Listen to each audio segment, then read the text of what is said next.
going on, everybody? It's Geoff with the Albuquerque Journal. This is Journal Sports Live, our weekly show with Sean Reider and I. Sean, how are you doing? Hi, Grammar. That's a lot of energy to start. Oh my God. I'm ready, man. I am pumped. Good to see you, my friend. I am good to be on. Good to be live. I'm caffeinated. I got a little McDonald's soda on the way Mountain Dew. No Mountain Dew today. Is that a Coke? Diet Coke? It is a Coke Zero. Ooh. Yep. Where do you fall with Coke, Diet Coke, Coke Zero? I will tell you this. I can drink them all. I know that may surprise you. But if I'm ranking them, I am in the Coke Zero realm right now, where I actually prefer my drink of choice. Never really been into the Diet Cokes. Like I should be, right? Fat guy should be. Big Diet Coke guy myself. The fatty guy should be a Diet Coke guy, but like there's problems with that. But I don't hate the zeros. So I'm like, okay, well, if I don't hate the Coke Zeros, I might as well drink those instead of Coke. So I do like Coke Zero. This is a Coke Zero, but my drink of choice is a Dr. Pepper Zero. Were you old enough for like New Coke? I was. Or Crystal Pepsi or whatever? I was very young, but I remember both. And so? Yeah. I've always been more of a Coke guy than a Pepsi guy, and I am actually, I wouldn't say overly passionate, but fairly passionate about it. And here's why. My dad worked at Coca-Cola bottling in Santa Fe, New Mexico. No kidding. And I used to run around that warehouse like I owned the place when I was a little tyke. And he worked at Coca-Cola bottling in Santa Fe, New Mexico, right off of St. Francis. It's still there, maybe. Haven't been there in many, many years. But anyway, I was always a passionate Coke guy for that very reason. In fact, I give my family a harder time now. Like if they ever get Pepsi, they know not to get it around me. Because what do you got? You gonna flip a table? Like, well, you're gonna go off? I tell them I'm really disappointed. I'm not mad. I'm just disappointed. Okay. And that's a weirdness that as I've gotten older, I'm actually more loyal to Coke now than I ever was. And I think it's some weird, probably lay down on a couch psychological thing with my dad. Okay. Anyways, we have a loaded show today. A lot to talk about. We have a special guest, New Mexico Athletic Director Ryan B. Berryman, who will be on at 2 p.m. So if you I'm have gonna ask him what the D is. Yeah, what is the D? I don't know. Can I give you a lot of guff for when I was like, well, what does BJ stand for? What is the D? As in BJ Rain. Tell us. Bernard James. Anyways, so if you have questions for Ryan, you should send those in now, later, maybe before 2, or even after, if something comes to mind. Wow. I just turned on our show on YouTube and need to mute that. So, yeah. Okay. We got some comments in. First of all, first and foremost, we do not have our boy. Richie is not in yet. Yeah, I don't know what's going on. He's not in yet. We are starting the show off today with Eddie Brock, 5022, saying scheduled day. It looks weird seeing some of those names. I'm not going to lie. Yeah, there are some Mountain West basketball schedules that are going to be released today. Mountain West released to all the schools last week and kind of said, hey, do what you want to do with these schedules. If you want to wait till the TV set times are set, that's when the league is officially announcing them publicly on social media and to fans and all that. But if you schools want to, go ahead. And once UNLV did, I think now everybody is like, once one school does, everyone's like, wait a minute, why aren't you? So UNM, I see, has in the past hour released theirs. The highlights, this is the Mountain West schedule. The highlights in my mind with this new Mountain West are games like at UNLV is going to be January 12th, but Josh Pastner, February 13th, the day before Valentine's Day, Josh Pastner gets his trip to the pit. If you remember last summer, I had him on the podcast and he said, I want Lobo fans to boo the crap out of me. I want it to be shaking. I want the whole town to be shaking by the Lobo fans' boos when I come down that court. Because Lute Olson told me at Arizona, never play at the pit. And now I have to play at the pit because they're in my conference and I want Lobo fans to boo me like crazy. And then the league schedule came out. UNLV did not come to the pit last year. So this will be Josh Pastner's first trip. Then obviously fellow league favorites like UNM. I think Grand Canyon coming to the pit January 23rd is important, obviously. UTEP coming to the pit in February. First game of the Mountain West season is actually a roadie to El Paso, so a bus trip on January 2nd. Nevada, Alford and crew, Alford and Noodles will be here January 5th. So anyway, you can take a look at all that. The Lobos do finish their season, their regular season, in Reno, Nevada, Saturday, March the 6th. And then Mountain West tournament starts the following week. So anyway, that's out on social media. I'll have something later tonight. I'll write up and put in the journal, and it'll be online and in tomorrow's print edition of the Albuquerque Journal. But this is football season. And Sean, you have been at a lot of practices. I'm going to start off. And every practice. We are 5 practices in, and we have practice tonight at 7:15. By the way, cotton candy Diet Coke is what Craig's going with. I didn't know that was a thing. Never tried it. I had no idea. And here's the question from Aztec 2 Tacoma, who I believe also saw a question on, it is Aztec 2 Tacoma on X as well, not just here. But it does say, who does Sean see as the front runner quarterback? 5 practices in, no full pads. And they haven't done like a full-on scrimmage, which is what they're going to be doing on Saturday. I don't know how many plays they're going to go for. And Eck didn't even, when I asked him last night, he didn't even seem that sure of how many plays they were going to go. And they go full pads. I think maybe it is tonight, actually. I'm not 100% sure. If only we had somebody that covered Lobo football that could tell us. If only we had somebody. Front runner at quarterback, as Tacoma. I would agree with Eck from what he said yesterday that it's looked pretty even. I would agree with that. But if I had to pick somebody, gun to my head, I would go out of the 3, Luke Moga, Toafabe, and James Lobstein. I would go just Moga just slightly ahead, and that's going off the rubric that Eck has kind of talked about. Want a guy to limit, minimize mistakes, and Moga in particular to maybe not over rely on his legs. I think he has been doing a better job of that recently, but it's only 5 practices, and we're going to have to see more for that job to get locked in. As a follow up, AJ loves you. That's the name. I'm sure he also loves you too. A lot of love. A lot of love AJ has. AJ loves you is saying if Moga doesn't get the starting job with Wayne hurt, would it be disappointing? And that is, I think that's a fair question, because I think with the hype coming in, if there's an incumbent starter and Lane is supposed to be the guy coming in from Oregon comes in and doesn't even beat out maybe the next guy like Lobstein, I would view that maybe as I could see why people would see that as a little disappointing. I would say it would be disappointing for Moga for sure. I mean, he wants 100%. To start. I think the other thing, and I'm forgetting who responded and kind of had this similar idea on one of my tweets earlier today, one of the videos I posted yesterday. Look, I think it would be a different deal if the spring portal was still a thing and they brought in Moga from the spring portal, like they brought in Cole Welliver, coming into, it's like, hey, you got this former 4-star and this Oregon transfer quarterback coming in. But we already have a data set to kind of look at from spring ball. Moga was not the front runner at the end of spring ball. Jack Lane was still the front runner at the end of spring ball. And I feel like we're kind of forgetting that now. I think big point coming. I think people would be huge point coming. Huge point coming. Sean just yelled. I think people would be. I think some people would feel disappointed by that, but at the same time, like, I don't know. I mean, there is a world where Lobstein could be the better option off of what he's doing in this competition. There is a world where if Fabe really cleans up kind of some of the ill-advised throws and all that, then yeah, he might be the better option. It's just early, and we're just gonna have to see it. And Eck kind of pointed to it, yesterday. It's like you want to see a guy kind of stack, 2 good practices in a row, 3 good practices in a row, maybe 4 practices in a row, and we're only 5 practices in. We haven't seen that from anybody, and but I would still give Moga kind of the early front runner edge right now. I'll rapid fire question you a couple of these that are on X, not actually showing up in our little queue there, but Aztec 2 Tacoma has 2 other questions. Do you expect the running back room to kind of operate on who has the hot hand, or is there going to be a steady workhorse bell cow kind of runner all season? No, I don't think so. I think it's going to be guys similar to what they kind of wanted to do more of last year, and then ended up being a bit more of Damon Banks, maybe not the bell cow type, but kind of a true hot hand guy that really emerged. I think they are going to utilize, hey, Scott Trey is a really good short yardage guy. He's a really good power runner, and he showed a little bit of that in practice yesterday. He got the hammer because he was good in the short yardage situations they had yesterday.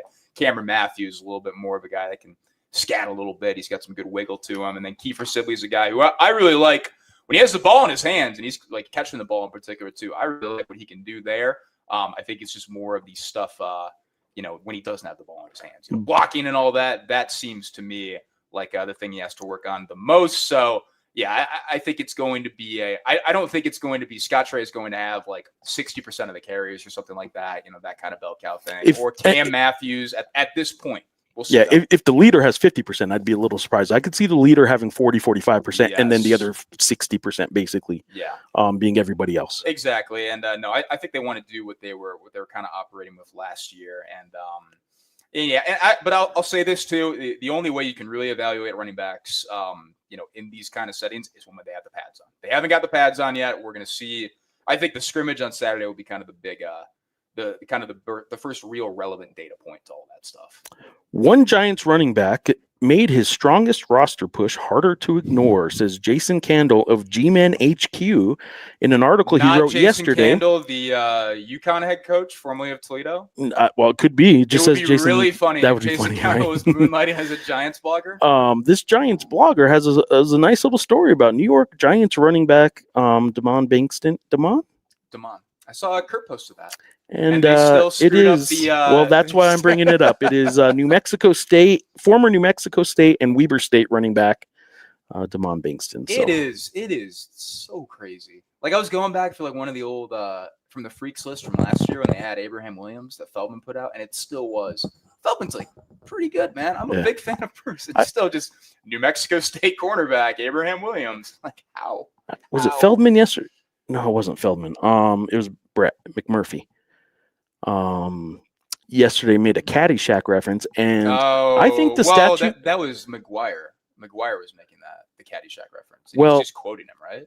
I think McGuire's quote made McMurphy sort of say, "Oh, it was like Caddyshack." I gotta look at this. Look it up. But my point is, I really think the statute of limitations on Caddyshack references might be up. No, you don't think so? And you're a youngster. Caddyshack's one of my favorites. So I'm just curious how many people under 45 or 50 really get the Caddyshack references. Well, I think it's like it's. Is it still amongst you kiddos? It's still like one of the most popular golf movies. I love it. It's a great movie, like far and away. So I think it's endured through that. I love it. I just don't know. I mean, it was made in 1980. I mean, that was before La Bamba. First La Bamba reference of the show. And that's right. I said first. All right, one other quick question before we get to the questions that are in the queue, the actual queue here. The wide receiver group seems young and athletic. Should we expect a better passing game this season, more mid-range and long passes?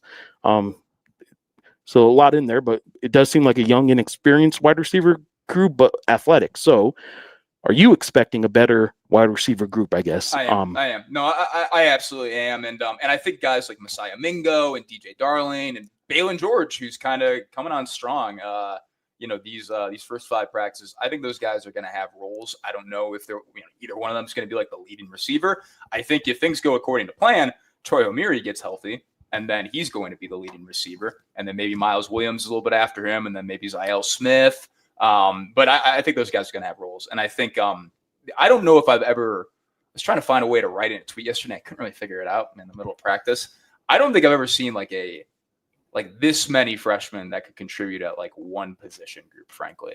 I do think like some of those guys like are going to take lumps, and like maybe DJ Darling doesn't end up having like the best freshman year. He kind of has like a little bit of a closer season to what Ziel Smith had last year, where he got a lot of run, but it didn't end up working out in terms of like these huge gaudy statistics or anything like that. But no, there's a lot of Max Sleeper too. Also is he's a freshman tight end, but he's a young pass catcher that's kind of done some really nice things through 5 practices. So as Texas Tacoma, yes, I agree. I think it is a more athletic and frankly just a healthier receiver room, at least as of now, than it was last season. I think Cater Jope coming back is pretty big. I've liked what I've seen out of him, but I would say more mid-range passes. I don't know if I would say more deep passes. I don't think they're going to be.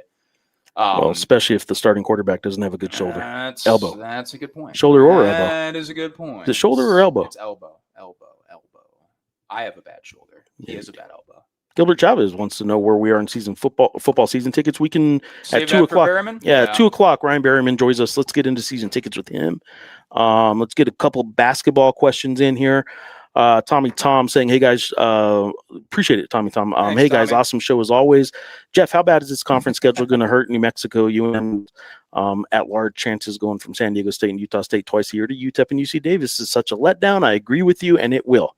That is why if you kind of look across the league at some of the expected top half Mountain West schools, that'll be UNLV, UNM, Nevada, and Grand Canyon. If you look at those schools, their non-conference schedules are pretty good compared to what they normally are. I would tell you that there was an effort to replace missing quad twos, at least from league play, that are gone now. Some quad ones with as best you can load up on as many potential quad ones or minimum quad twos in non-conference. That doesn't mean every school doesn't have their cupcakes at home. They still have to make budget.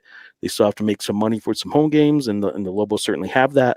But yeah, 100%, Tommy Tom. This is a weaker conference schedule, and as a result, this league better have some success in non-conference to push everybody's net and Ken Palms and all that good stuff up once league play starts. Craig is commenting on the Lou Olson comment of not ever wanting to schedule a game in the pit again, which he vowed and correctly, or not correctly, he held to as long as he was Arizona coach after that game where Gary Switzberger, the timekeeper, in Lou Olson's mind, it didn't start the clock on time, and as a result, the Lobos won the game. And a lot of you older Lobo fans certainly know which one I'm talking about. But Arizona and UNM used to play regularly, home and home, and that was it. It was in the 90s, and it was done then.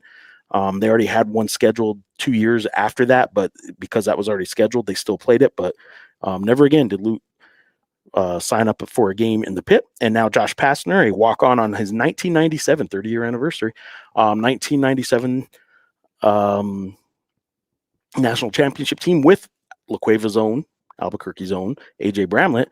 Lou Olson swore he'd never play here, and none of those guys ever scheduled a game. Any of those guys that were coaches. I think Josh Pastner might be the only one that was a coach, but he certainly never scheduled a game here. Sean Miller's Arizona did schedule a home and home with the Lobos, but that was no connection to Lute. So, yeah, Lute was weak is the sentiment from a lot of Lobo fans, but Lute was a hell of a coach. Nicholas Zarazua.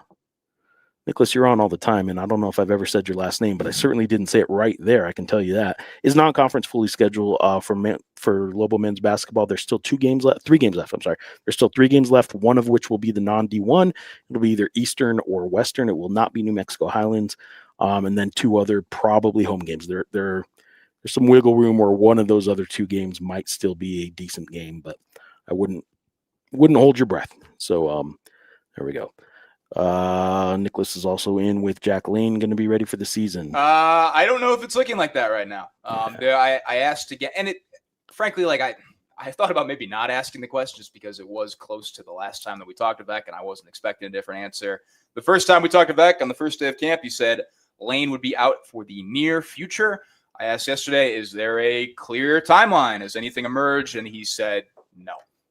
They are trying to kind of figure things out as they go. But there's not a clear timeline. I asked, are they preparing for the possibility that Lane will not be ready to go for the season? And that was an emphatic yes, certainly. They are absolutely preparing for that. So I'm not getting the sense that I'm not going to say it's not going to happen, but I'm not getting the sense that it seems super likely. This is not like a tweaked wrist or like a high ankle sprain or something like that. This is a weird injury that's kind of, that's been re-aggravated and all that, and it's just creating a whole lot of issues for Lane. It's T-Dubs. Hey! And on YouTube, defense is going to be lights out this year. Will be a top 10 defense, in my opinion.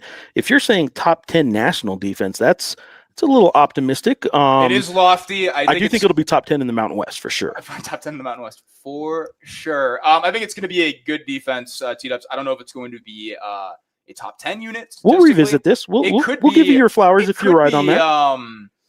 Top 10 in certain Mountain West. Top 10 in certain statistics, rushing yards allowed per game or something like that. I think the Russian defense is going to be pretty good this year. They're going with the Russian defense. T-Dubs, good to hear from you. There's a restaurant in my hometown called T-Dubs. It's T-Dubs. T-Dubs. Pretty good pizza. Not gonna lie. Desert Lobo 72 has a question for Berryman. We'll go ahead and ask it now, but we will repeat it when he comes on. Did the Mountain West consider a logo redesign with the relaunching of the league this summer? Good question. As noted, they changed their league slogan from what was it, At the Peak, to Built Bold. Built Bold. I was trying to remember. I couldn't even remember. It really sticks in your head like that, right? Maybe a different topic for a different day. I don't know, but like I don't know what league slogans really stand out to me through the years, but it just means more. That's the only one that kind of the good one, yeah. All right, because it's taken on like a life of its own instead of Built Bold. Adam's got a question for Berryman that I'm going to definitely have to ask. Adam Lopez wants to know, real question. Any hope for us to be able to use mobile ID to drink at the stadium, or will I be 50 before that happens? Adam, I don't know how old you are, so I can't honestly answer that question. If you're 49 and your birthday is before September 5th, then Adam is not 49. Yeah, I don't think Adam is 49. So certify that. Yeah, I don't know the answer to that, but that's a great Berryman question though. Thrifty Gaming's in. Thrifty, how we doing, man? What's up, Thrifty? Desert Lobo, question for Berryman. Why did Eric Olin schedule schools that suit us? Do you have a little answer of your own? Yeah, I mean, I'll let Berryman answer it as well, but like Eric Olin's just trying to get to the NCAA tournament, and scheduling Utah State certainly play good helps teams, that. good programs. Yeah. It was business. It was all business. Mike wants to know thoughts on scheduling UC San Diego for basketball. Seems like this should be a decent matchup. That's a good question. I actually have Eric Olin. I'm recording a podcast tomorrow with Eric Olin. I don't know. I know, right? Eric Olin, Geoff Grammer, Talking God. Grammar's return. He's talking with the Book grammar. Talking with the grammar. Talking with the grammar. Yeah. So I'll ask him. I don't know what his stance is on playing UC San Diego. I know he's more than open, in fact, excited to help out New Mexico Highlands and Scott Waterman, who's there. So it's not like some coaches just have a blanket. They just can't get over facing a good friend or a former coach or something. So I don't think he has that. That's a good question because UC San Diego certainly wouldn't be the worst of opponents. I would imagine UC San Diego might want a home and home that UNM maybe doesn't want to do. So I don't know. That's a good question. I will ask Eric Olin tomorrow, and I will keep you updated. Check out Jason McNichol in the Hellline. Is it his birthday? So apparently, according to Jason, Eck is turning 49 today. If only we had a football reporter who followed such things as the head coach's birthday. So, I can't tell you Eric Olin's birthday. That it is his birthday. Happy birthday, Jason Eck. That is, I would be infringing on Brett McMurphy's territory. Yeah, that's right. So I don't really want to step on Brett's toes there. Brett McMurphy is the king of he has just a spreadsheet, I'm sure, on his laptop that has every head coach's birthday. He has to. He absolutely has to. Yeah. Or a reminder that chimes on his iPhone at 6 a.m. every morning. Here's everybody's Eli birthday. Drinkwitz's big day. Like, what a way to live. All respect to Murphy. And then he watches Caddyshack. Karhu, the news today, Nicholas, and I'm not going to try either on the last name. No, the news today, oh my gosh. The NCAA filed a motion for a deadline extension to respond to Karhu's request for a temporary and preliminary injunction, which was filed, oh my gosh, July 29th, I'm pretty sure. That I just saw that before we came on the show and tweeted that out. So I will be talking to Karhu's lawyer later, but this was a unopposed. So the counsel for both parties, the NCAA and Karhu, came together and discussed this. And that's something that I talked with Karhu's lawyer, that Karhu's lawyer, Wayne Suggett, mentioned to me last week that they would be having a sit down like that. So I'm going to talk to him later and kind of go from there. I will say though, the other part, Karhu is eligible right now because of the preliminary injunction that came down out of Colorado, courtesy of federal judge Charlotte Sweeney. The NCAA was denied a request for a stay, which requested I can't think right now. Denied a request for a stay. So right now that kind of trips up the chance of that, that they could keep a lot of the kids that are eligible through that injunction right now. They're still going to appeal, and I think they already are appealing. But that piece of news came down yesterday. What a terrible explanation. Not my finest work. Good work. If it makes you feel any better, I was reading an email. Nice. Sean, What's Austin Brawley's status? He made a big impact after returning from his foot injury last season. Is he good to go? He's good to go. He missed Fly Guy 505, by the way. Fly 2 Sky. I think he missed all of spring. If I remember, yeah, he did miss all of spring, but he's good to go. He's practiced every single day, and he is fully healthy from everything I can see. And he's been with the one defense every time they have kind of initially brought them out. There's been a little bit of rotating, but no, he is good to go, and he is very much a starter right now. I have a podcast question from Thrifty Gaming. So that's I should have an answer. I'm going to record tomorrow morning. I do have an afternoon interview for a column next week. Actually in a couple weeks. That's there. I'm hoping to post it tomorrow night. To answer your question, at worst, it'll be Thursday morning, but I'm hoping to post the Eric Olin Talking Grammar podcast by tomorrow night. I know I already have the graphics from Simply Design. They've already helped us out with the graphics. Nobody listening knows what that means, but you do, Sean. Nicholas is in. What marketing promotions will Ryan have this year? And we'll ask him this when he gets on here in a few minutes, I assume. Seemed like Lovo had lots of promotion ideas last year that really helped pack the stadium. I will say, to Ryan's, I suppose, credit, give him some credit. Like, he was a part of all that stuff that Lovo came up with. Casey, all of them, really. I mean, Lovo leaned heavily into, they had regular meetings on, tell me the craziest stuff you guys can come up with, and let's figure out why we can do it instead of why we can't, and all that good motivational management 101 stuff. Lovo did it, and Ryan was a part of all that. So a lot of stuff that happened last year, Ryan already kind of had a part of. But I will ask him. We'll see what he says. Ryan, what ideas would you like to take credit for? Yeah, Ryan, tell us what you get credit for and what wasn't or isn't presently your fault. Lobo Dog 23 wants to know on YouTube. Any updates on Reider Petritis' injury rehab? All I can tell you is that he tells me he is in the 80, 90, maybe even close to 100% range. I don't know if a doctor would say the same, but he fully expects. He says 100%. I don't know if 100% is really going to be what he gets to this year, but if they get 90% Reider Petritis in a perfectly fit kind of system for what he does, I think he'll still be a very valuable player for the Lobos. But he says he's close to 100% now, and will most certainly be 100% by the time the season starts. The North Dakota State game is going to be eye candy. T-Lope sells us that on YouTube. T-Lope 5614. I think it's going to be a good game. I don't know if eye candy is immediately where my mind goes. You don't know much about good candy, though. To be fair, you've never had Skittles. Here we go. Okay. All right. Jolly Rancher? Ever had a Jolly Rancher? No. No. Interesting. I think it's going to be a good game. Yeah.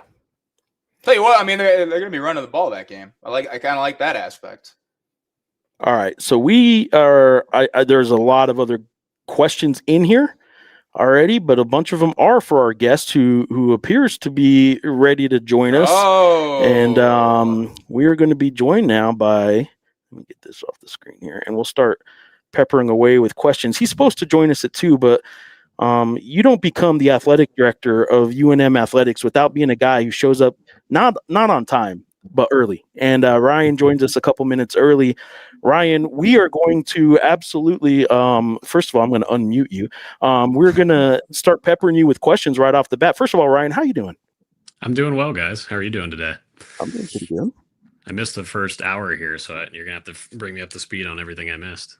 I've never had a Jolly Rancher. Sean, so somebody said that the North Dakota State UNM Lobo football game will be eye candy, to which Sean said he doesn't think it's eye candy. But I don't know if I would call it eye candy. But what does Sean know about candy? He's never had a Skittle. He's never had Jolly Ranchers. I don't know. What's your go-to on the candy front? And as a former basketball manager, I asked this question with the knowledge that you have been in charge of the little pencil box that you guys. I call it a pencil box because my daughter has one for school. But like the little box you guys keep by the coaches by the bench, you guys keep it stocked. And what candy is your go-to, and what candy was the go-to for some of the coaches through the years? Yeah, it was my job to make sure that candy box was stocked. Primarily during the games, it's just mints and gums. I'm not a big candy guy myself, so it'd probably just be like a mint or something like that. But yeah, that's where the journey started, keeping that candy box full. You've had, though, Skittles and Jolly Ranchers, right? I can say that I have dabbled in some Skittles and Jolly Ranchers. So Sean, you might have to go out trick or treating this year and fill up your bucket. I don't know. I don't know if that's going to work. Play San Jose on Halloween. I might have to Wow. file early, get out there in San Jose. I won't say why, but we actually recently had a conversation, Sean and I, about how the world of college athletics administrators and coaches and writers often revolves around important dates. And quickly after a certain date comes up, they quickly say, oh, yeah, that's the such and such game. And that is why Sean quickly referenced the whatever the game that Halloween is on. And San Jose, back again. Ryan, I will leave it at this. Do you sort of look back on fond memories of the past 15 years or so as, oh, yeah, that was that season, or that was, yeah, I know that date because that was the week we played so-and-so? Yeah, certainly does that. It helps frame time. Time feels like a blur sometimes working in sports. But yeah, you remember dates, you remember years.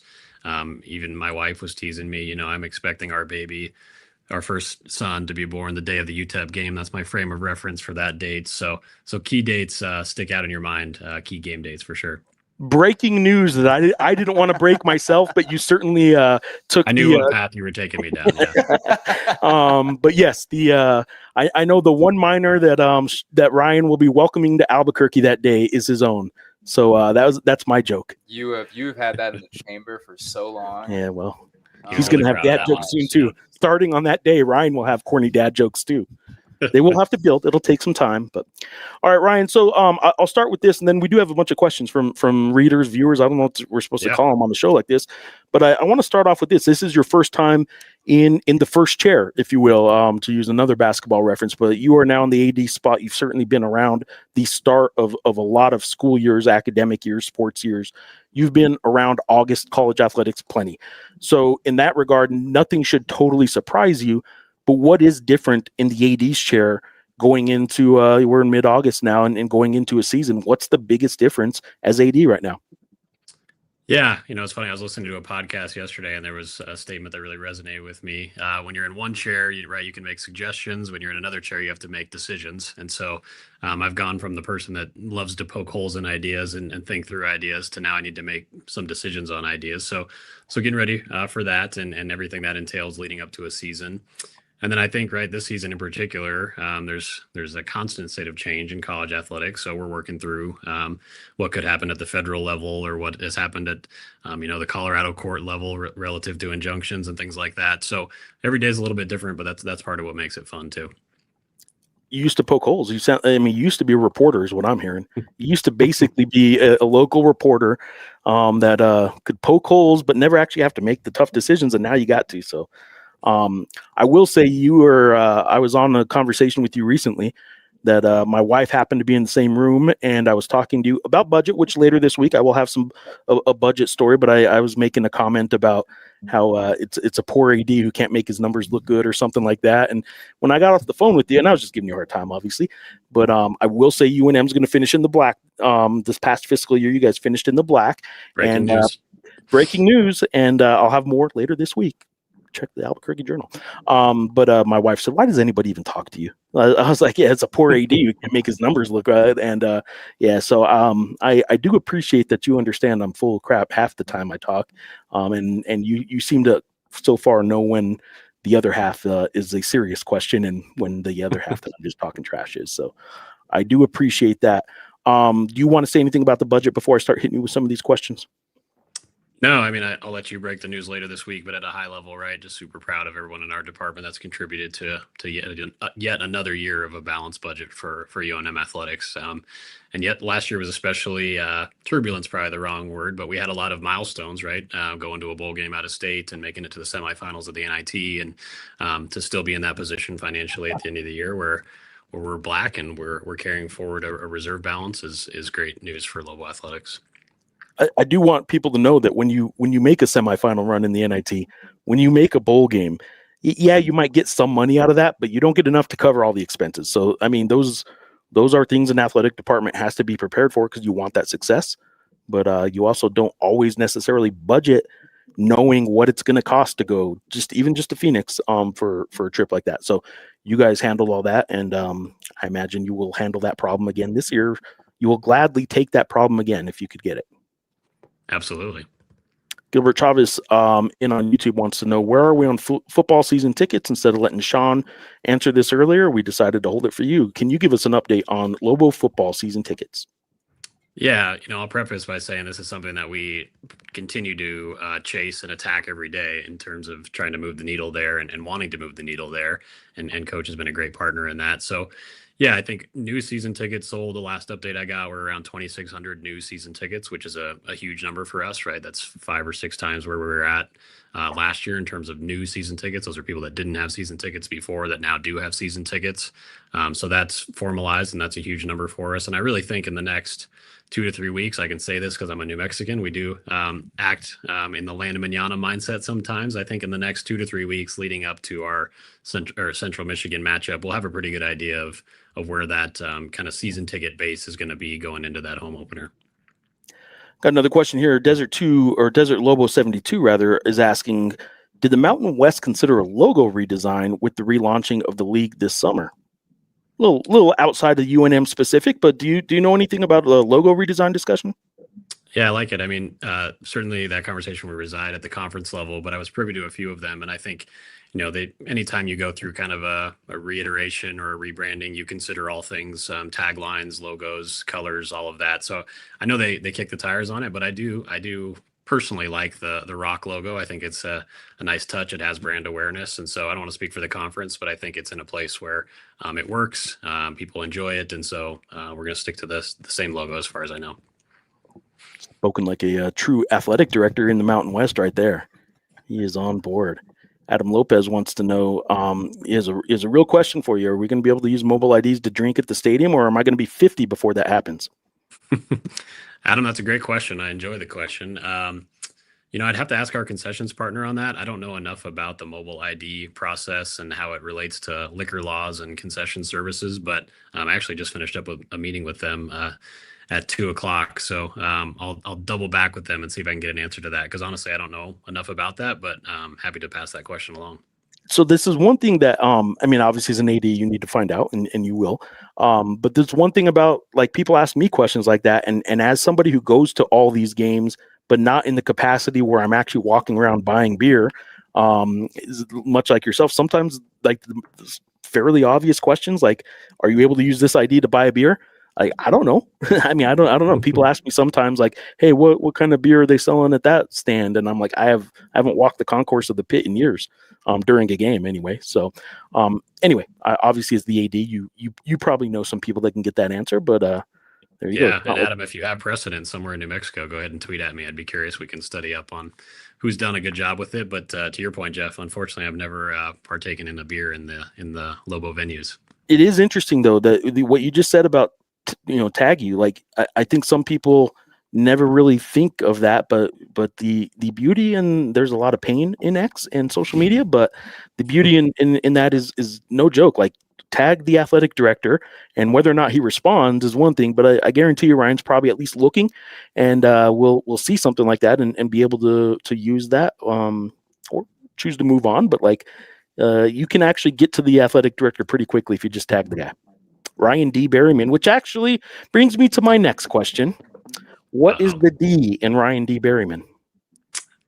So it's funny, I think I took a social media class in college with Professor John Benavidez. Shout out Prof. Benavidez on Twitter. And that's where I first set up my Twitter account. And at the time, Ryan Berryman was taken, so I had to get creative with the middle initial. So I threw my middle initial in there, and that was available. So D is my middle name. That's for David, which is also my dad's name. There we go. Sean, what's your middle name? Daniel. Sean D. Reider. All right. Sean D. Reider. What's your middle name? Kind of like that. Well, my full name makes me sound really important. I am Jeffrey Charles Grammer the First. Wow. I threw in the first. That's not really on anything, but Jeffrey Charles Grammer. Jeffrey with a G, of course. Jeffrey Chuck Grammer. Yeah. You could open a law practice with that name. The whole use your middle name and a road you grew up on. kind of security questions. Security questions. Charles, I had Thunder Road in Alamogordo, so I used to refer to myself. Don't try to, if you're listening, do not try to access our bank accounts. That Chuck would be, Thunder. That'd be really nice. That's right, Chuck Thunder. Thunder Road in Alamogordo, and Charles' middle name. Let's get back on track here. Desert Lobo 72 has another question for you, Ryan. Why did Eric Olin schedule schools that suit us? That is a good question for an AD, and it doesn't just apply to basketball. But what was your stance on these the defecting schools, the pack stabbers, if you will? These schools decided to leave the Mountain West, and a lot of them are showing up on UNM schedules and other Mountain West schedules across the league in different sports. Was there ever a stance internally or within the Mountain West that came up, like maybe you guys shouldn't be scheduling them? Yeah, and I appreciate the question. I think our job and my job, right, I'm signing these game contracts too, is to do what's best for the basketball program at New Mexico. And I think when we look at the national landscape in terms of games that are attainable and schools that will schedule us that have great rankings, right, metrics, net rankings, what have you, we have to pursue those avenues. And so I think some of the schools that were formerly in the Mountain West Conference are doing the same thing locally, right, on their campuses, looking for what games best serve their positioning for an NCAA tournament bid. And so, for us, I think it made a lot of sense to play Utah State. It's a great series, a great basketball school. And I think both fan bases will really enjoy both the game here in Albuquerque and the game in Logan. And so when I think about what's best for New Mexico basketball, playing opponents like that have been to the NCAA tournament, that have demonstrated success, are best for both of our brands. This next one is not a question so much as a setup. Today, Jason Eck turns 49. Happy birthday to the GOAT, says Jason McNichol, the Howline. And I wanted to bring up this picture. Wow. It's from last year's Mountain West tournament when, let me get that out of the way here. But this was, were you formally named? I know you were at least interim. I can't remember. Were you named AD before the Mountain West tournament or the week after? The week after was the presser, but were you named before the tournament? I think it was a few days before this photo. Yep. And so I think that was the first time I'd seen Coach since that announcement. And it was just so cool to have our football coach at the Mountain West basketball tournament. You don't see that often. And he was there with his wife, and a special moment there. And honestly, we hugged for 26 seconds, but the Journal photographer got it. So impressive work there by the Albuquerque Journal. There you go. Well, it is also Jason Eck's birthday today. So happy birthday to Jason Eck. Now get to work. You guys, obviously, he's got plenty of work to do this year. How important, as I get back to the questions, how important is this football year for you guys? I mean, it's important every year, but like there's some expectation this year. You guys sold a lot of tickets last year. Some of them discounted, some of them given away. You guys still made a lot of revenue off football, which is the main bottom line. But you guys did a lot of deals that you probably won't be able to do the same things this year. So I guess twofold. How important is football getting right this year with the expectation? And what can people expect maybe promotions-wise? I think that is one of the questions actually that I'll throw up on the screen here in a second. But like, what can people expect football promotions-wise this year too? Mm-hmm. Yeah, obviously it's a huge football season for the University of New Mexico, and credit is due to the birthday guy there, right? Ever since Coach Eck has been here, he's been at every community function that he's ever been invited to. He's gone to every speaking engagement that he's ever been asked to speak at. He's done everything he can for this community. And I hope that this community now in turn repays that back to him by coming out and supporting Lobo football this year. So Geoff, you and I have been around Lobo football for a long time. Sean as well now the last few years, but people have been talking about the next Lobo football season since January, right? And there's a palpable buzz around the program. And so it's our job as an administration to capitalize on that and make sure people have a great experience when they come to games. And so, our stadium project is probably another year away before the time that we can actually unroll or unravel our new developments. But it's our job here in this interim season to make sure that people have a great experience leading up to the venue. So we'll have some unique promotions. We're going to double down on all the promotions that we did last year with Louis Lane, with some unique twists there in the pregame experience. And then I know our marketing team's working hard on some promo schedules. So if you bought a season ticket 2 weeks from today, actually, we'll have our bobblehead redemption event. So excited to roll that out, I think later today or tomorrow, for people to come redeem their golden tickets. So, well, I got a lot going on, huge football season for us, but as I said, all the credit due to Coach Eck and his student athletes over there. This I do want to follow up here on this question that Nicholas had earlier, which was about the promotions in general, but it seemed like Lobo had lots of promotion ideas last year that really helped pack the stadium. You said you will double down on a lot of those, but I also pointed out before you were on that you were a part of a lot of those. I mean, you guys sort of had a group that got together quite regularly, and I'm sure Fern wore you guys out. It sounded like he wore you guys out, and I'm sure you as AD are wearing out probably the same group of people that are still around, and heavily on a group approach of, throw out every idea you can think of, and let's figure out how we can make them work and not how we cannot make them work. And some stick, some don't. But I imagine you guys are trying to come up with a lot of stuff too. But you were part of last year's sort of ambitious promotion schedule, weren't you? Yeah, 100%. I mean, it's dangerous when you have your AD and your deputy ADs that scroll Twitter late into the night every night, right? Because your gears are always turning and you always see ideas and have ideas. And Fern's saying was sometimes it's easier to rip off and duplicate what someone else has done, right? It's a great idea. Let's apply it to our own campus. And so, yeah, that's a huge priority for us, trying to improve the fan experience, be innovative. We have a relatively young staff as well. And so try to find things that resonate with every demographic of our fan base. And so, yeah, that's something we're going to continue to pursue. And there's no bad ideas or crazy ideas in our department. We want to poke holes in every idea that comes up that comes from any department. Nicholas asked a question about, having Lobo had a lot of promotion ideas that really helped pack the stadium. I believe you put in an idea in one of our more recent shows that might repel people from the stadium, a Geoff Grammer, Sean Reider, 100-meter dash. If you guys where do we stand on that? Any further discussions on that for the CMU game? Yeah, well, you guys are both probably cheaper than Red Panda, so you're already speaking my language. So if we think there's the same return on investment there, yeah, let's do it, guys. You just tell me your schedule. We'll put you in some nice gear, and we'll time you. See who wins. I can tell you right now what my time will be. 0 or whatever, like however you want. But I'll stand there and wave and look pretty as the eye candy. But yeah, I don't know that I'm doing much of a 100-meter any dash. I don't know that I'll do a 100-meter walk, but I am more than happy to be a part of Sean doing that. I volunteer Sean for stuff all the time. Ryan, you said no bad ideas. Let's put that to the test here. USVA guy is saying, let's talk about atmosphere for Lobo Athletics. Asked Berryman about possibly using the song Howling from the K-pop, J-pop group XG during games. Sean and Geoff, it's our homework. Now we have to go look it up. I'm doing homework right now. Are you familiar with Howling from the K-pop, J-pop group XG, Ryan? I can't say I am, so I'm actually going to screenshot here. I just screenshot the screen here so we can take that back to the team. But yeah, we'll look at that. Yeah, everything from what music we play to how the video board is activated, to what the team's doing at that moment when both of those things are activated, to how the stadium lights are activated. Those all impact the fan experience. And so yeah, I'm happy to take all these ideas and take them back to the team and see what sticks. I loved the results of the survey last year when I put in a records request for every email you guys got, and I went through them all.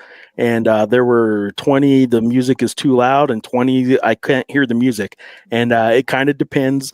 Unfortunately, the stadium does have, every stadium has this, but like you guys have a louder half side of the stadium because of the way some of the speakers were set up, as Fern described it to me. So like some people were getting it louder than others, and you know this better than anybody, but people's opinion of the acoustics in the pit for years has been a hot topic, but it is hard to get the sound and the volume right for different generations of fans at every game. And you guys will never be able to get the music 100% right. But are you surprised at all when you guys do exercises like that, survey all the ticket holders and find out that half of them love the music, half of them hate the music? And were you surprised at the music being such a hot topic?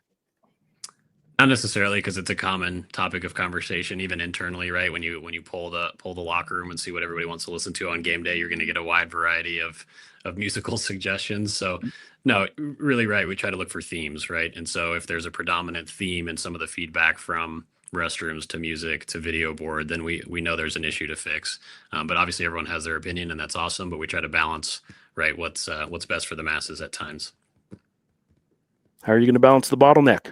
Gilbert Chavez wants to know, to relieve the bottleneck at the stadium, is there a way to create a couple of temporary gates through the soccer stadium or elsewhere?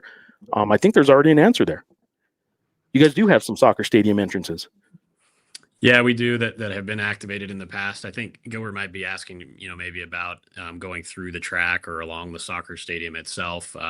We've contemplated that. Obviously, we have a $1.5 million track that we want to be mindful of as well, and so we're looking at ideas to to alleviate some of the bottleneck into the stadium. We have invested in more metal detectors, more ticket scanners, as you guys know, right? A lot of it is structural limitations, which we're trying to address with some of the stadium work, particularly at the gates. It's kind of our first phase to kind of widen out what our gates look like to get into the stadium. I mean, I think about our primary entrance there at the northwest corner of the stadium. You have a concession stand, you got about 15 feet, and then you get your ticket scanned, and then you got about 5 feet where the metal detectors are, and then you got about another 5 feet where the stairwell is.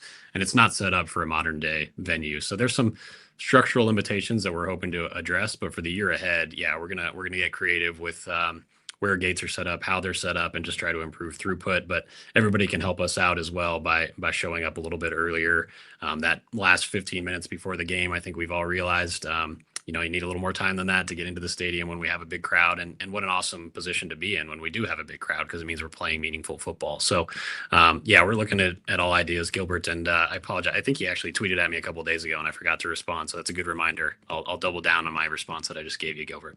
Ryan, so everyone knows, I told Ryan about 20 minutes. I want to make sure, do we have till 2:30, or you need to be in your next thing at 2:30? Do I need to let you go? You got a couple minutes still? I got another 10 minutes. Yeah. Okay. We'll go to 2:30 with Ryan. I will throw this one up there. I don't know that I'm going to put Ryan on the spot and give us any kind of Dent update. But the rumors on Dent and recruiting, I can tell you, I just don't see a Dent and UNM basketball reunion happening. Donovan has another shot of playing really, really high level college basketball. And while he loves UNM and UNM loves him, the timing of all this came at a time when UNM has spent an awful lot of its money for such things as a basketball roster. And if Donovan isn't as keen on the professional career as some other basketball players, he has one more shot to make a good amount of money the rest of his career. I don't see it as happening.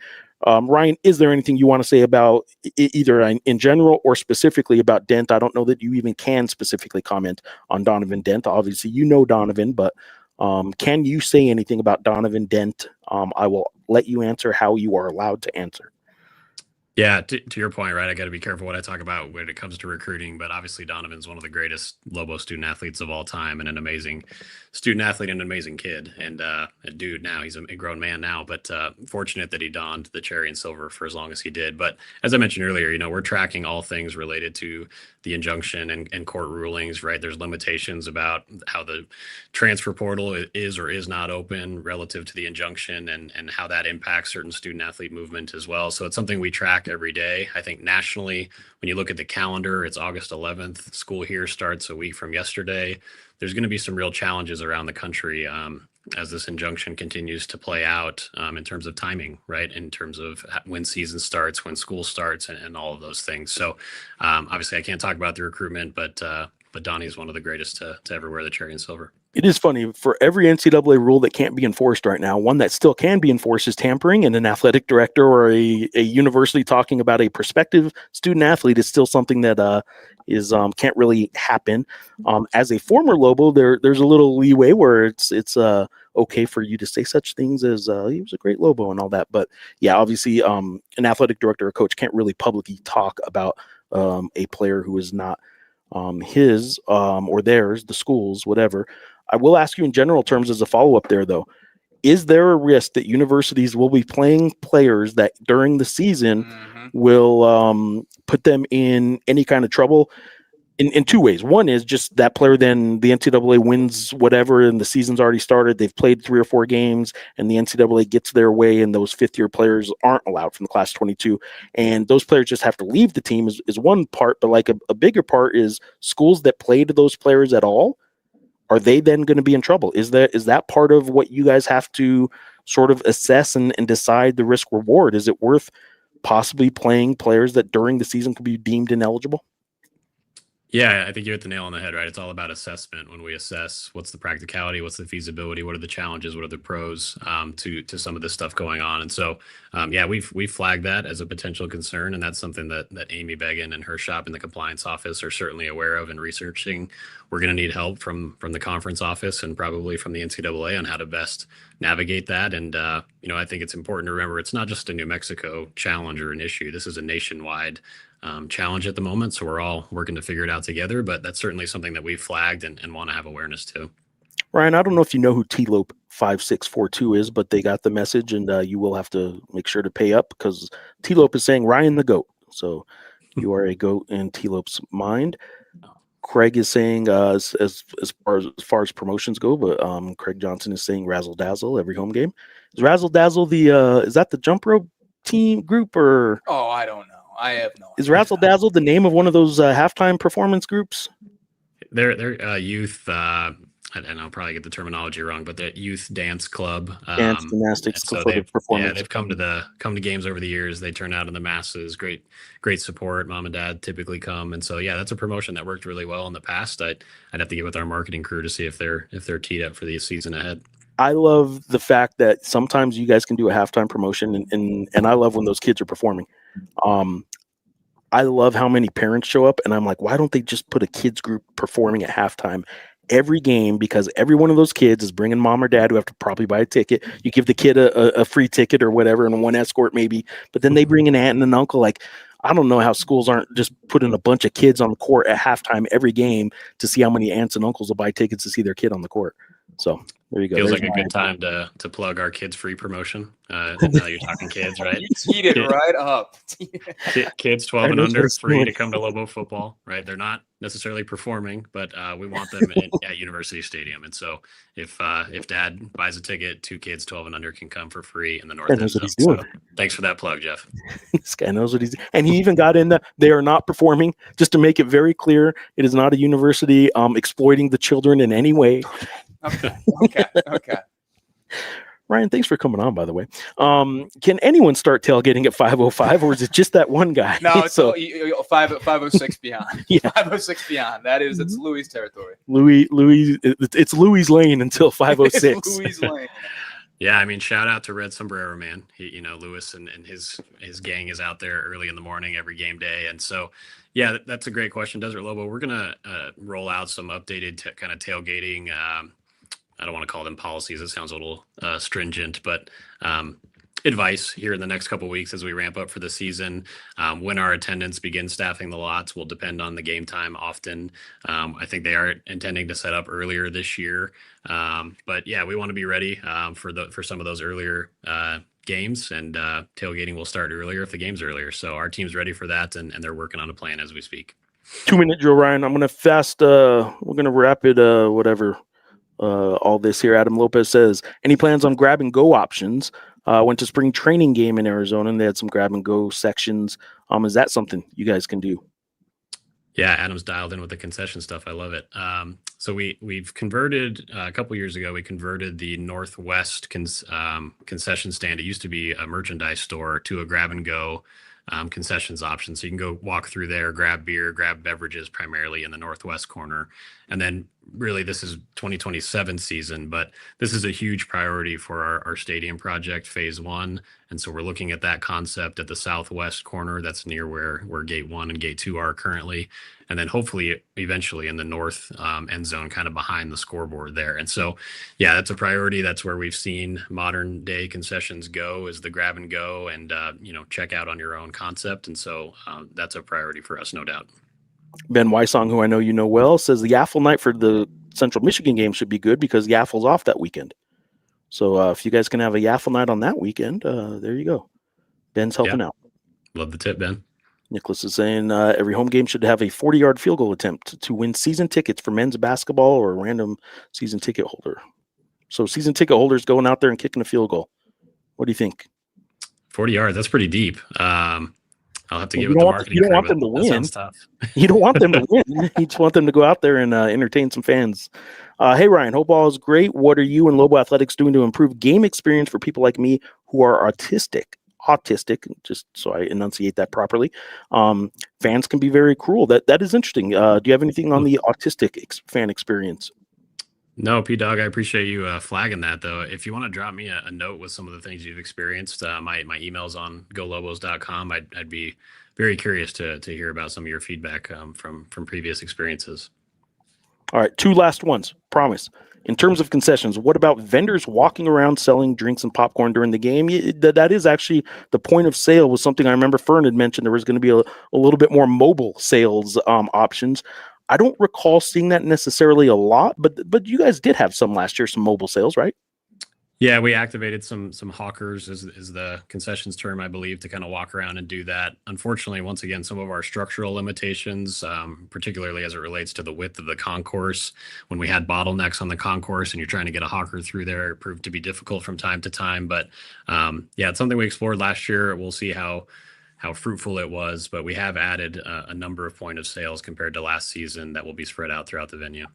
Last reader comment, then Ryan, I'm going to let you go. Afternoon, gentlemen. JY from the Big Mountain is in, and he's saying, just jumping on, but can't speak, or can you speak to Brandon Kendrick's role as COO? Brandon Kendrick is back, and what can you tell us about this hire and kind of how you got him back to Berkeley? Yeah, shout out Big Mountain, another great podcast there.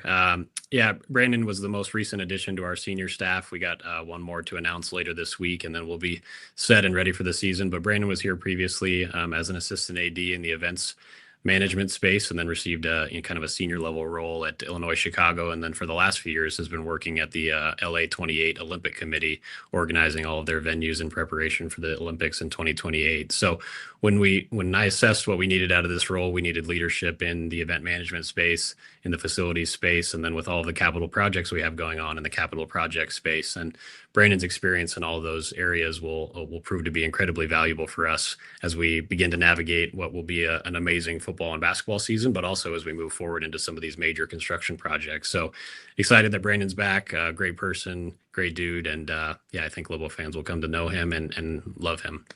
Ryan, thank you so much for being on. You can sign off with any comment you want.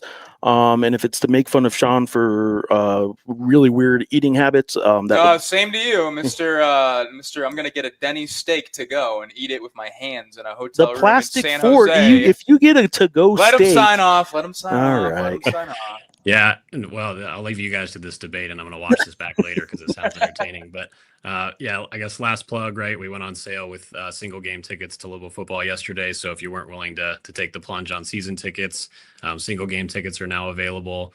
We just announced our Mountain West men's basketball conference schedule, and so that's now live. And I'll tease you with this. We got a kind of a fun promotion similar to the kind of what we did with the bobbleheads for season ticket holders for basketball that we're hoping to roll out here in the next few weeks. So more to come on that, but want to make sure our season ticket holders feel valued and appreciated. So appreciate you guys having me on, and I'll leave you guys to this Denny's versus candy debate. Let's do it again sometime. You'll come back on sometime. I will join you once again. Yep, you know where to find me. Appreciate you, Ryan. Thank you so much, Ryan Berryman. Everybody, thank you for coming on, Ryan. Thank you, Ryan. All right, now it's just us. Should we keep the squares like this here on the screen? Yeah, we have a void now. Yeah. Ryan's gone. Thank you to everybody who brought the questions for Ryan. It was good stuff. Bringing the heat. Wait, let me bump us up a little bit here. There we go. I have not seen this, Sean. Did this just happen? I thought that happened like. No, I'm thinking of he was PCL Player of the Week, right? Second week in a row. He was in my Topes notes today. If this happened just during the show, did I miss it? It might have. But yep, there we go. Good jinx with your article today. Chris Jackson is saying on X, and that is correct.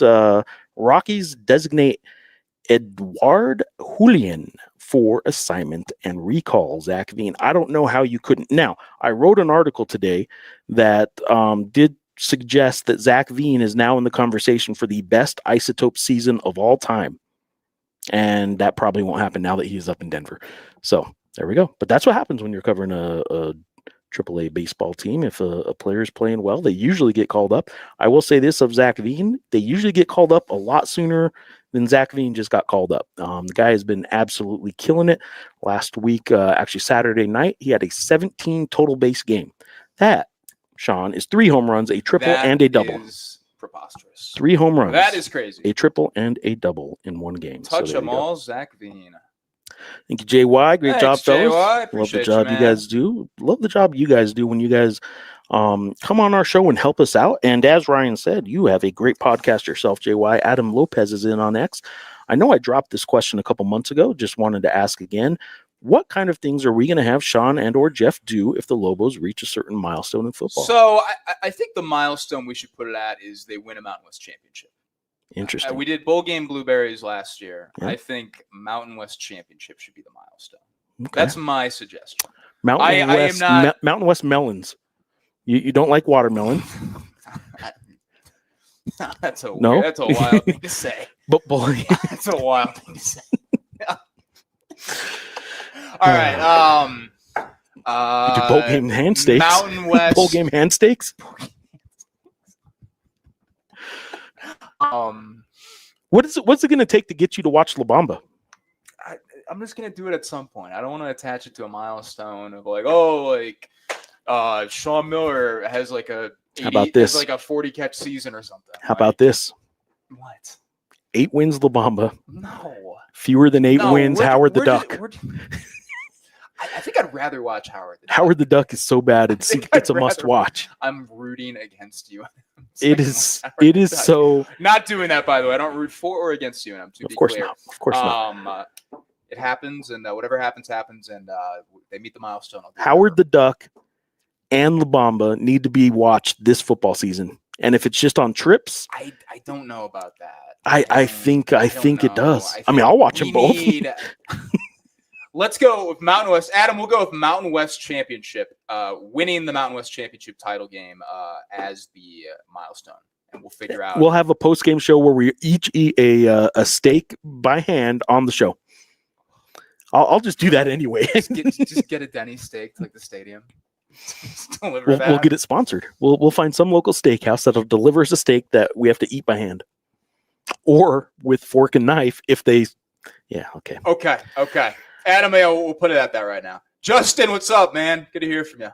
Big time of year for people like Justin out there. Huge time of year for Justin. Justin, drop me a note or a reply. What the heck is your title? And I think he's director of scouting. Is it still director of scouting? La Tech. I'll double check that right now, but I'm pretty sure. Unless something's changed.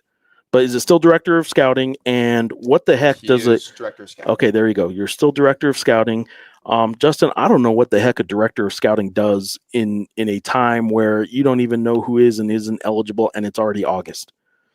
Like there could be a whole nother batch of players that you need to, I guess, be directing the scouting of. Like that. Good luck is what I'm trying to say, Justin. It's a tough time for the scouting world in college athletics. New on how much we get from the MW Plus, the new league streaming service. Yeah, I will say that UNM has more original content than any other school as of right now. They do have two PGs in a pod. With the point guard for the men's and women's teams hosting a podcast where they've had some of their teammates on. They have a nice Robert Portnoy hosted a nice Amy Egan, Eric Olin sit down at Frontier Restaurant. So that they have some content on there. And I don't know what is going to be exclusive throughout the year and what isn't, but the Mountain West, their new streaming network, MW Plus, they are pushing schools to put exclusive MW Plus only content on. And as a newspaper guy, I can tell you subscriptions are kind of how people make their money with content. So I'm not gonna poo-poo the MW Plus asking for people to pay for content, because that is what we have to do to survive at the Albuquerque Journal. By the way, abqjournal.com/subscribe is where you can subscribe for a print or digital or combination subscription for the journal, and that'll help support local journalism and shows like this. So if you're watching on the YouTube, I would encourage you to click that subscribe button as well. Smash that like button. Or subscribe. Maybe not smash the like button. You don't know. That's what all the kids are saying these days. We need a live stream reaction of Sean to the entire La Bamba film. I don't know how thrilling that would be. Have you seen those reaction videos, like to songs and stuff? There's a whole genre of it, right? 100%. I like some of those. There is one for La Bamba that I saw about 2 weeks ago. I think people want you reacting to It was not positive. me. It was positive. Very positive. The guy was tore up from the floor up. I am telling you, tore up from the floor. I am telling you, it is going to knock you on your my keister. On your keister. My keister. Justin appreciates the words of support. Look, man, I don't even know if it's words of support. I'm just saying I don't know how the hell you're doing it, man. I don't know how people in your position are doing it right now. So good luck. It is a tough time to be a personnel staffer in college athletics, especially college football. Eat a burrito starting in the middle. You're talking about the steaks? Do you ever eat a burrito starting in the middle? No. Yeah, come on, Wes. Not that weird. Not that weird. That's weird, man. Odd. Pull a trick out of the Dodgers playbook and defer money for Dent to next year with the Mountain West PAC settlement. To clear that up, you mentioned you were talking about like the rumor. It wasn't really a rumor. It was in the lawsuit, right? Yeah. Where that he had said that Dent had been contacted by, I believe, Washington, Houston, New Mexico, Texas Tech, and there was a fifth school. I'm blanking out. Yeah. I don't think Gonzaga was not one of them. I'm pretty sure. So what's interesting is the school I am telling you, I am confident he's going to end up going to is not one that he listed in that lawsuit when he had to kind of talk about schools that had already contacted. Yeah. So I think he will be playing this year, and I think it will be at a well-known school, but I do not think it's one that has commonly been out there. I won't say it hasn't been out there because some people have tweeted about it. So Adam Lopez is in on X. Thoughts on Old Trapper being the official sponsor of the Pac-12 or for the Pac-12 now? Are they still the sponsor of the Mountain West? They are still the sponsor for the Mountain West. Yep. Old Trapper's got enough to go around, apparently. Old Trapper loves West Coast athletics. Old Trapper, we get around. I think that's is that it? No? Is it enough to go around? Maybe would be better than we get around. Old Trapper, built bold. Built bold. Built bold.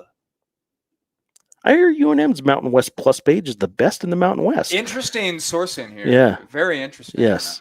Whoever this at Chase Christensen 9861 is saying, I will tell you, we'll have to take a look, and I will tell you that I have looked around, and no joke, the MW Plus, the content on there is a lot more Lobo heavy than any other school that I've seen, and it's been a couple weeks since I looked at all the schools, so maybe they caught up a little bit, but the Lobo content was certainly by far it had the most content on there already over the summer, and I imagine with people like Chase Christensen, coincidental name here, and the crew over at UNM that does their video production and their creative digital team, I believe there'll be a lot of great content on there, and that's no joke. They do a great job over there. I just don't know what all split between exclusive behind the paywall kind of content and what isn't, or if it at some point after 10 days becomes free or something like that. So definitely a good opportunity though for athletic departments that have invested into that side of things, the creative stuff, to really kind of go out and put out a lot of really good stuff. We have Hayden Armstrong on saying Kentucky.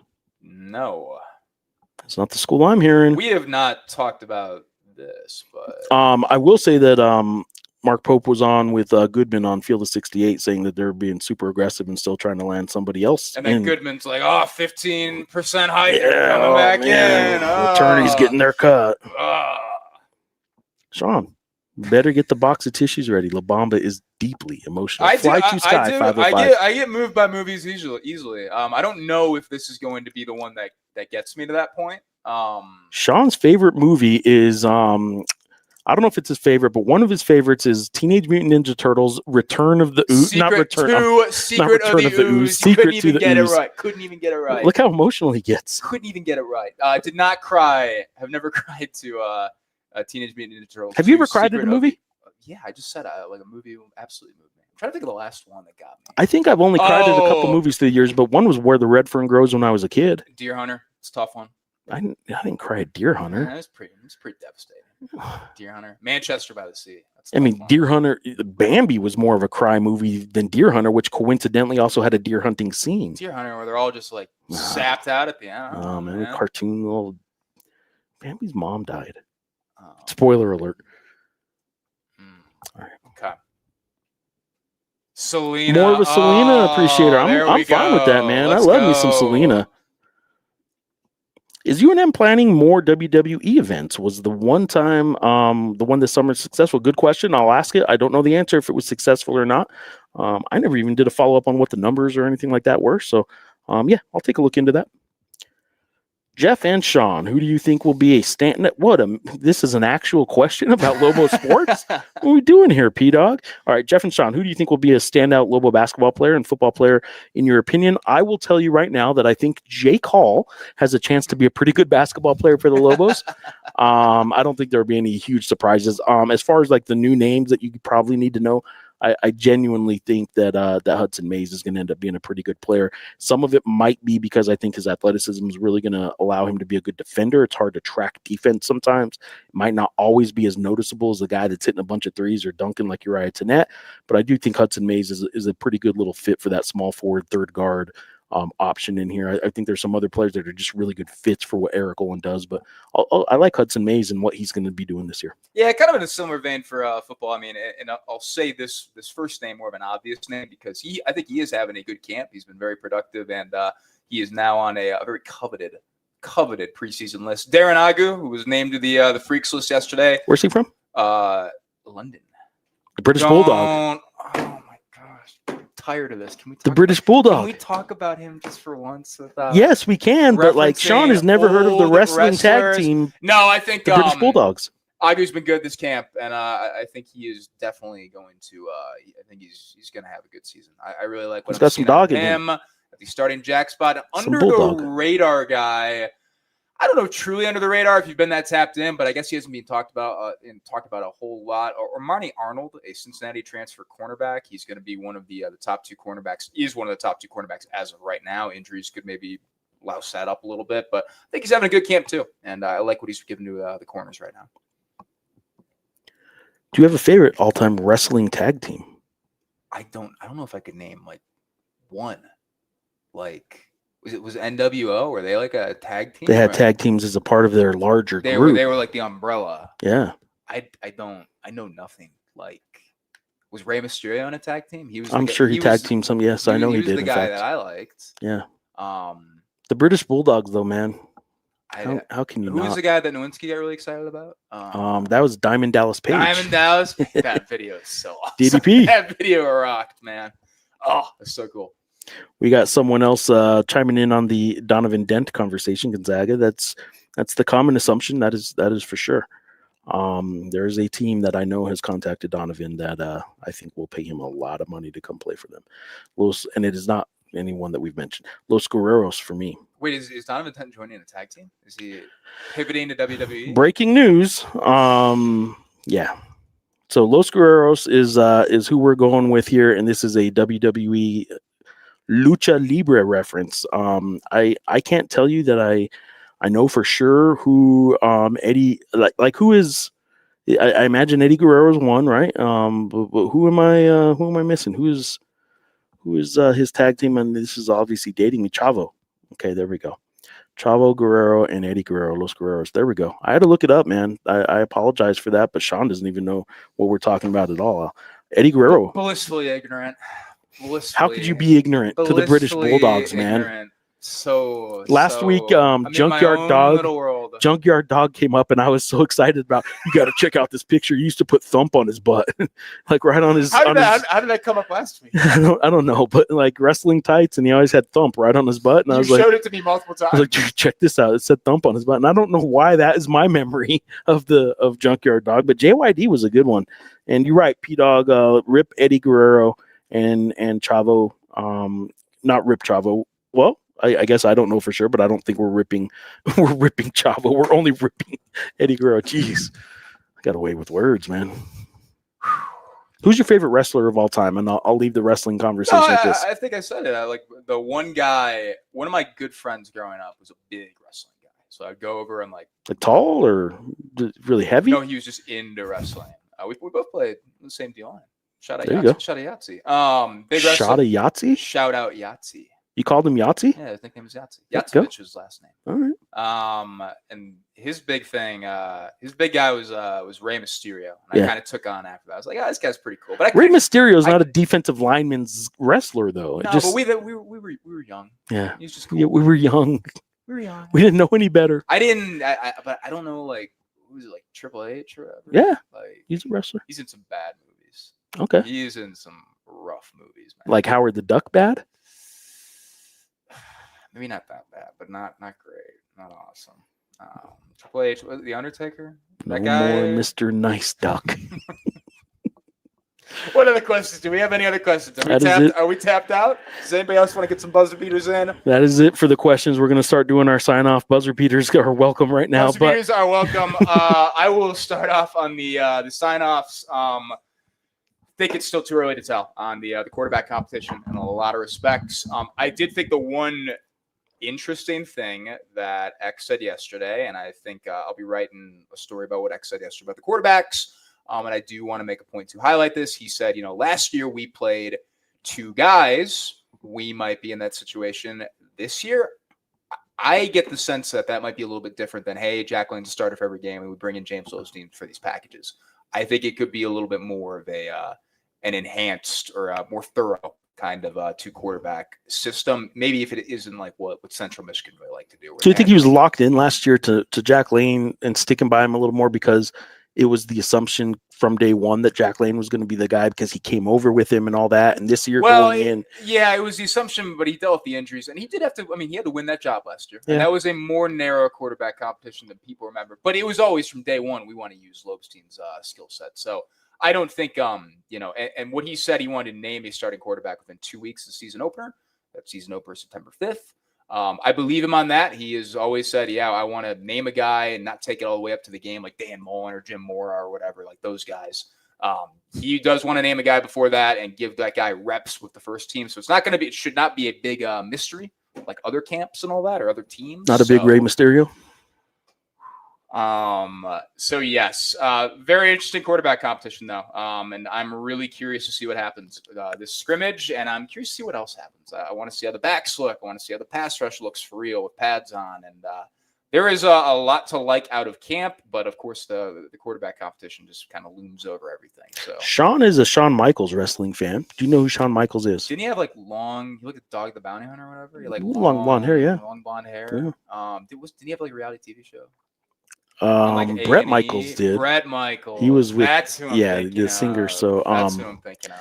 But yeah, Shawn Michaels, long blonde hair. I will tell you this, as I sign off. I could not be a Shawn Michaels wrestler. I'm not a fan of Shawn's SHAWNs. Interesting. I'm not a fan. So you do hold that against the Shawns of the world that aren't spelled your way. I'm not. I don't know if I hold it against them. It wasn't their decision, but I'm not a huge fan. Interesting. I think it's either SHAUN or SEAN. I think those are the only 2 correct ones. Wow. We have to revisit that sometime, especially when we have guests on who spell their name in a way you don't approve of. It's just that one. That's it. Okay. That's it. I don't really have a whole lot of basketball content. The schedule did come out today. I'll write about it later today. I am talking with Eric Olin tomorrow for a podcast, Talking Grammar podcast. You have a Reiders block coming out this week. Not this week, but definitely after next. I want to get one scrimmage in and kind of get some stuff out of that to react to. You do have a Reiders block that's out there right now. Go to the Journal's YouTube page, and some of it is aged terribly because I recorded it before the preliminary injunction that made Brett Carhu eligible. So some of it is aged not well. Jeez, you turn it cough button. Oh my gosh. But yeah, you should go give that a listen. A lot of the things that I said there, I think remain true in terms of how we're kind of looking at things because it is still pretty early in camp. Talking Grammar coming out tomorrow. Big one. Talking with the Grammar. Eric Olin, Geoff Grammar. Talking with the Grammar. Are you guys doing it in person together? No, I'm just going to do a link like this right here. Even though we are now looking like we're on a link and we are sitting 3 feet from each other in the same conference room. Some other content that's out there, a lot of good little league coverage with Tristan Critchfield helping us out with a lot of that coverage. Volleyball, soccer, all the Olympic sports, fall sports are getting rolling. There was a exhibition today, Fort Lewis. I don't know how Lobo women's soccer did today, but they're getting rolling. Their exhibition season actually already ends today, and their next competition will be real competition, regular season. And we got volleyball going as well, and football. Sean on top of daily updates, basically with camp for Lobo football. So follow him on X and abqjournal.com. You can get all the stuff there.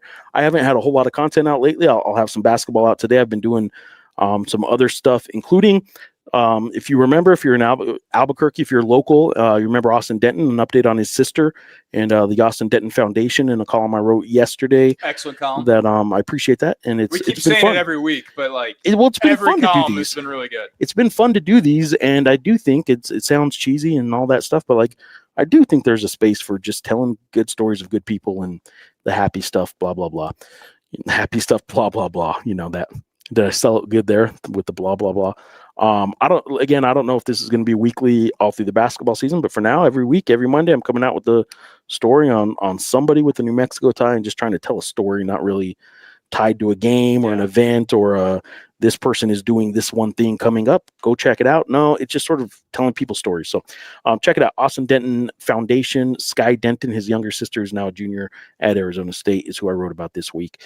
And there you go. Anything else, Sean, as we sign off Lobo football? So when is the scrimmage, and is the scrimmage public? That is, so all practices are open to the public, and Sunday was the most people I had seen at practice. And part of that is just because, like, yesterday, it's tough to get people out mid-afternoon on a Monday and all that. I don't know if there's going to be a whole lot of people out tonight because it's a late practice starting at 7:15. But the Saturday scrimmage, I believe that starts at 11:30 a.m.